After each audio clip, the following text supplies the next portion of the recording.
Mən buradan bütün Azərbaycan xalqını salamlayıram. Mən 44 günlük gedən 2-ci Qarabağ müharibəsində döyüşərək xəsarət almışam. Cənab Ali Baş Komandirimiz tərəfindən 5 medalla tərtib olunmuşam. Mənim hal-hazırda yaşadığım ev bu vəziyyətdədir.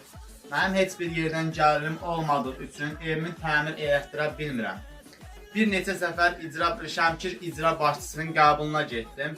Məni qəbula heç cürünə götürmədilər. Məni aşağıda onun müavinləri, icranın işçiləri qəbul etdilər. Mənə iş yerdəyim paniki tövsiyə gördülər. Mən xəsarət aldığım üçün isti bir yerdə, ağır bir işdə işləyə bilmirəm. Mən Azərbaycan Respublikasının qeyrətli oğlanlarından xahiş edirəm, qeyrətli insanlardan xahiş edirəm ki, mənim evimin tikilməyi ilə bağlı mənə köməklik göstərsinlər. Cənab Ali Baş Komandirdən xahiş edirəm ki, mənim evimin tikilməyi ilə bağlı mənə köməklik göstərəsiniz. Mən gündəlik fəhləlik edirəm. Gündəlik fəhləlikdə ancaq ailəmin çörəklə təmin edə bilirəm. Evimin təmiri üçün heç bir şey eləyə bilmirəm. Mən Azərbaycan xalqından xahiş edirəm, köməklik istəyirəm ki, mənim bu bir göz otağımın tikilməyi ilə bağlı mənə köməklik göstərəsiniz. Allah Azərbaycan xalqını var eyləsin.